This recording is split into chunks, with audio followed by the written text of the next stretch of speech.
Hai para Interisti, selamat datang di channel Interis.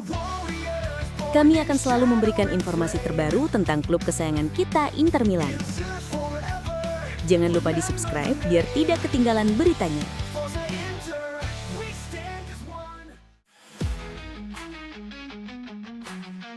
Ketika sorotan mulai mengarah pada menurunnya produktivitas golnya, Lautaro Martinez menjawab dengan cara terbaik, menjadi penentu kemenangan Inter atas Pisa. Tak butuh banyak kata, aksi di lapangan berbicara lebih lantang. Menurut La Gazzetta dello Sport, momen selebrasi Lautaro menggambarkan betul luapan emosi yang ia pendam dalam beberapa pekan terakhir. Anda bisa merasakan betapa ia ingin meledak. Larian panjangnya ke arah tribun Inter seolah ingin memanjat pagar, melompat, dan meraung seperti atlet lompat gala. Namun tugas utamanya adalah mencetak gol, dan itu ia lakukan dengan sempurna. Pada titik tertentu, Lautaro memutuskan untuk mengambil alih pertandingan yang awalnya tidak berjalan sesuai harapan Inter. Dan ia melakukan tepat itu. Tembakan kaki kiri yang keras dan presisi menghancurkan harapan Pisa yang dipimpin Gilardino untuk memperpanjang tren positif mereka. Tidak hanya Lautaro yang mencuri perhatian, Paio Esposito memberikan kontribusi besar dengan merebut bola dari Aebischer dan memberi asis matang, setengah gol miliknya, setengah lagi milik Lautaro. Dan pada malam spesial penampilan ke-250-nya di Serie A, sang kapten Nerazzurri menambah 2 gol lagi yang membungkam atmosfer panas arena. Gol kedua lahir dari umpan silang Barella, disambar seperti bajak laut yang menemukan harta karun.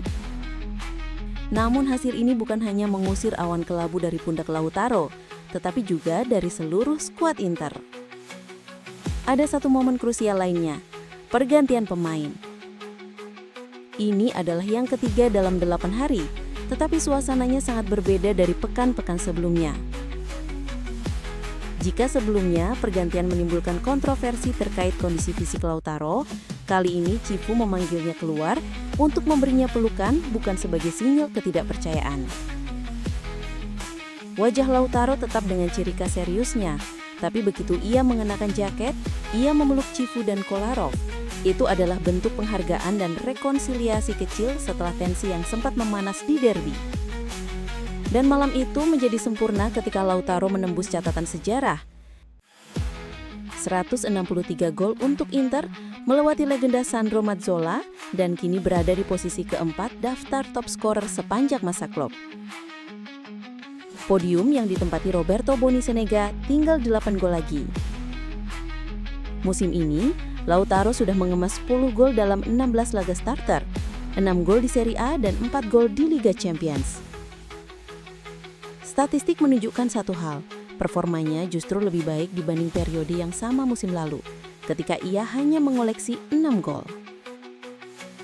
Kritik soal tajam tidaknya dalam laga besar masih berdengung, tetapi angka tak bisa dibohongi, Lautaro sedang menuju fase puncaknya. Dan seiring kembali selarasnya hubungan dengan staf, serta meningkatnya dukungan rekan setim, waktunya untuk membayar kembali kerja keras seluruh tim pun semakin dekat. Kemenangan 2-0 Inter Milan di markas Pisa bukan hanya soal brace Lautaro Martinez.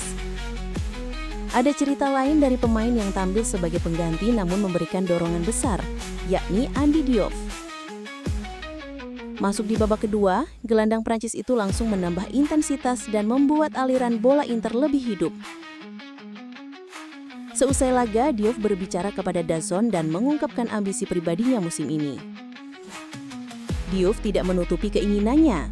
Menit bermain yang ia dapatkan meningkat, tapi itu belum membuatnya puas. Saya senang karena sekarang saya bermain lebih sering, tapi tentu saja saya ingin lebih banyak lagi. Saya harus terus bekerja keras. Cifu sangat membantu saya. Ia sering berbicara dengan saya dan menunjukkan apa saja yang perlu saya tingkatkan. Datang di akhir bursa transfer, Diouf butuh waktu untuk mengejar kebugaran dan memahami mekanisme permainan Inter yang menuntut intensitas tinggi. Awalnya tidak mudah karena saya tidak ikut pramusim bersama tim, tapi perlahan semuanya membaik. Saya mulai menemukan ruang dan ritme. Inter sudah disorot karena kedalaman lini tengahnya musim ini. Dengan Diouf yang terus berkembang, Cifu sekarang memiliki satu opsi tambahan yang semakin matang, sesuatu yang sangat dibutuhkan saat jadwal makin rapat. Tahap demi tahap, saya ingin bermain lebih banyak dan memberi kontribusi yang lebih besar. Tutup Diouf menunjukkan tekad yang jelas untuk terus menanjak. Laga kontra Pisa sejatinya bisa menjadi panggung lain bagi Luis Henrique untuk menunjukkan bahwa progresnya bersama Inter mulai terbentuk. Kesempatan untuk unjuk keberanian, memperlihatkan kilatan kreativitas yang selama ini dipercaya Cifu masih tersembunyi di dalam dirinya. Namun yang terjadi justru kebalikannya. Pemain Brasil itu kembali tampil datar, bergerak di antara lini tetapi tanpa sengatan. Tak ada dribble yang berhasil, tak ada akselerasi yang mampu membelah pertahanan Pisa, bahkan kesan percaya dirinya pun minim. Setiap kali berhadapan 1 lawan 1, ia memilih opsi aman, mengembalikan bola tetapi mencoba melewati lawan. Situasi itu membuat kesan bahwa Luis Henrique bermain dengan beban besar di pundaknya, seolah takut membuat kesalahan. Padahal dalam beberapa fase pertandingan, Inter jelas membutuhkan sosok yang bisa memecah kebuntuan, memaksakan duel, atau sekedar menghadirkan ancaman berbeda. Namun ia justru terlihat seperti pemain yang masuk lapangan dengan rem antang tetap tertarik. Tak heran jika Gazzetta dello Sport kembali melontarkan kritik keras. Dan kali ini penilaiannya benar-benar tajam. Nilai 5, ia masih terlalu pasif. Tidak mengiring bola, bahkan seperti tak mau mencoba. Melewati lawan saja tidak, apalagi menciptakan keunggulan. Terlalu takut membuat kesalahan. Komentar itu langsung memantik perdebatan. Apakah kritik itu terlalu berlebihan atau justru menggambarkan situasi sebenarnya? Yang jelas, performa Luis Henrique kembali memunculkan pertanyaan besar. Bakat itu memang ada, tetapi kapan akhirnya terlihat? Inter tidak berhenti menanjak. Usai kemenangan meyakinkan atas Pisa, skuad Christian Cifu langsung mengalihkan fokus ke Coppa Italia. Rabu malam di San Siro, Nerazzurri akan menjamu Venezia di babak 16 besar. Laga yang hampir pasti menjadi kesempatan untuk melakukan rotasi besar-besaran. Sejumlah pemain inti akan diistirahatkan, sementara para penghangat bangku kecadangan diberi menit bermain.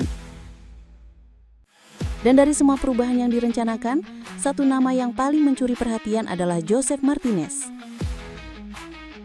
Menurut laporan FC Inter 1908, kiper asal Spanyol itu diperkirakan tampil sejak menit pertama.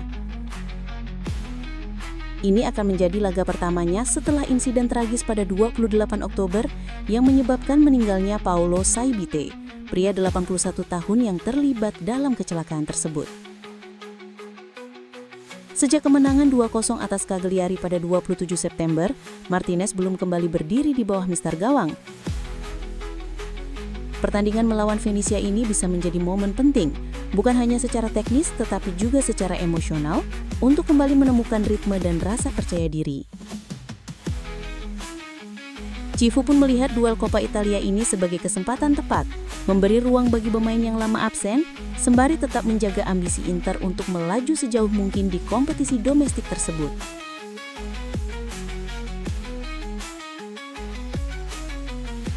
Inter masih belum menemukan solusi stabil di pos bek kanan sejak Denzel Dumfries injury.